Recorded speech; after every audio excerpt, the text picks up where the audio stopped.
What up, Ho Biscuits? It's your girl Skitten, back at it again.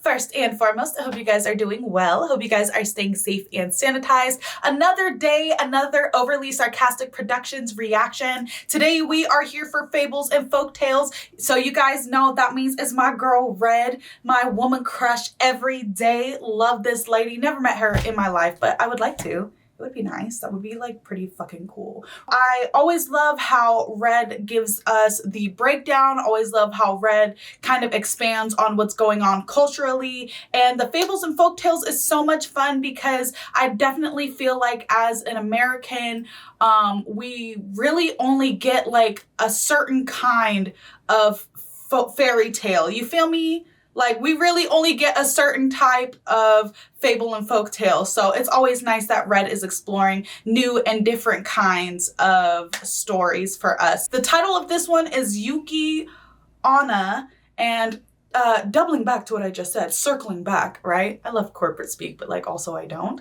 I literally have no idea what, like, I don't even know what culture this is from. I'm gonna guess, because of the name Yuki-Onna, that it's some sort of East Asian thing, maybe, possibly. I don't know, I'm not really sure, but I am super excited to see what this video has in store for us. So without further ado, let's go ahead and get started. In my climatological neck of the woods, February is a cold, gray month of winter limping over the finish line. The beautiful snowstorms and cold blue, cloud-brushed skies and crystal-clear ice formations are an ephemeral thing of the past, and thanks to the march of cars and time, the gunge has set in. February is left with dingy snowmelt, slush, and monotonously overcast skies. Okay. But perhaps it is because of this seasonal fatigue that February is also known as a month of romance. I always have kind of romanticized winter and other parts of the country / the world, because here in Vegas it's just really not, winter isn't wintering like it should be wintering, you know, even though this year it's been a little bit more wintry. Anyway, how many times can I say the word winter? Red did not do a lot to sell it for me though. Red, like, the rest of y'all be like, oh my god, winter is so pretty, so beautiful. I love winter. It's my favorite season. And Red was like, this shit's ugly. To be fair, though, she did say only in February. Beauty of winter fades, we appreciate beauty in other ways, and when Valentine's Day rolls around, the deluge of glitter and hearts and pink drowns out the last days of winter and makes us briefly forget the cold. But waiting outside the warmth of romance and broad conceptual togetherness is the cold that never really goes away. And today I've managed to find a story that covers both sides of the Valentine's season. Sure. The love and the winter. Today's festive folktale was translated from Japanese by Greek expat and prototypical weeb Lafcadio O'Hearn and I told y'all, East Asian, okay? I did it. I put that shit together. I used my context clues. compiled in his 1904 book Kwaidan, a collection of Japanese ghost stories published shortly before his death. Okay. Allegedly, this folktale was told to him by a farmer named Nishitamagori as a local bit of folklore, but obviously that is a little bit hard to confirm. Still, that's better than a lot of turn-of-the-century folklore citation, and structurally this one does have a lot in common with other folktales in the region. So, with the tentative certainty that it's probably about as legit a Japanese folktale as we can get, today let's tell a story of a snow maiden, the Yuki-Onna. Our story begins in the Musashi province, the area of modern-day Tokyo, where an old woodcutter and his young protege Minokichi are plying their trade in a wintry forest. But while they're out and about, a heavy snowstorm blows in and our intrepid heroes find themselves trapped on the wrong side of the river, far away from town, with nothing but an empty ferryman's hut to shelter them for the night, without even a place to build a fire. They tuck up as best they can, and while the old woodcutter conks out almost immediately, Minokichi stays awake for long hours, listening to the howling winds of the storm. But despite the circumstances, he eventually manages to get to sleep, which is a mistake because he wakes up to the door standing wide open, snow blowing into the hut, and a woman dressed all in white standing over his mentor, breathing a stream of icy mist over him. Girl, close the damn door. It's cold outside. Minokichi obviously finds this very distressing, and the nightmare only intensifies when he realizes he can't move, and all he can do is watch as the ethereal snow woman finishes her mysterious work and turns her attention to him. Even in this moment of absolute frozen terror, Minokichi can't help but notice how stone-cold gorgeous she is, and it seems the feeling is mutual, because she stops and whispers to him that she was planning on doing to him what she just did to his master, but on closer inspection she realized he's pretty, so she's decided to spare him. But she warns him that if he ever tells anyone about her or what just happened, she will hunt him down and kill him. With that very much, what's that trope? The anime trope? You guys, you know, tsundere, right? Like, oh, I'll beat you up, but also, like, you fine though, but also I'll kill you, right? Like, those are the vibes that I got. Just, is just me? Okay, whatever. With that, she walks out and vanishes into the storm. Okay, so did she killed his mentor? She murdered that man? And he just like had to sit there and watch? That's kind of fucked up, bro. That's a little like psychologically torture-y. And as pretty as she may have been, I don't know if I personally could have got over that. Minokichi, now magically unfrozen, unfortunately finds his mentor frozen dead. Yeah. And when the ferryman arrives the next morning, he finds Minokichi unconscious and ill next to the body of the old woodcutter. Oh. Minokichi gradually recovers from his mysterious ordeal, which he of course refuses to tell anyone any details about beyond the storm stranding them for the night. And eventually he recovers enough to go back to his job of woodcutting. And one day, while he's out on the road, he crosses paths with a young woman who introduces herself to him as Oyuki, which the story helpfully informs us is a very common name and not a red flag at all. She's very sweet. Everybody just walks around with a name like Snow. It is not indicative of it being a snow maiden whatsoever. What would possibly give you that perception?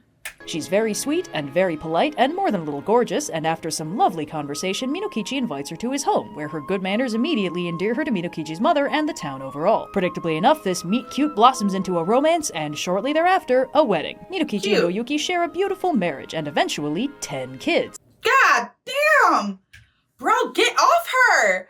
Let her have hobbies. Let her exist outside of being a mother. Let her pussy rest.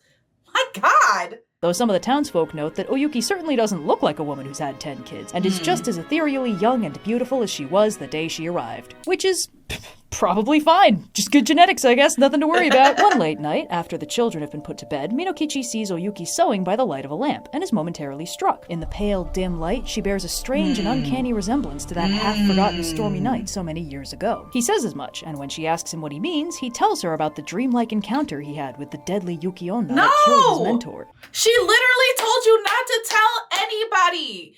And that includes your wife! Even though she is your wife, so like you're really not telling anybody else, you're just telling her, but like still you're betraying her trust. Have you never read a freaking fairy tale before?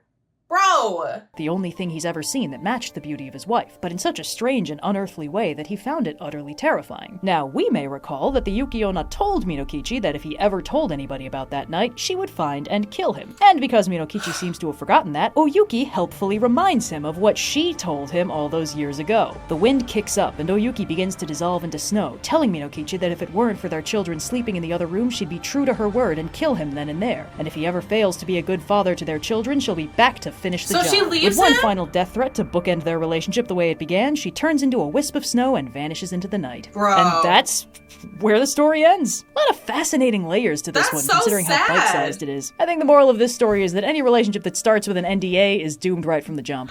Digging for gold, you're throwing away. That's so freaking funny. She said if it starts with the NDA, red flag. Red fucking flag, bro. All right, let's see what little tidbits Red put at the end of this video. Says, read up on Lafcadio Hearn's early life if you want to be sad. Oh, I don't want to be sad. His Wikipedia page has sections on abandonment and more abandonment. Oh, he's just like me for real. No, I don't. That's all that she put in, and I don't want to be sad, so I am not going to look it up.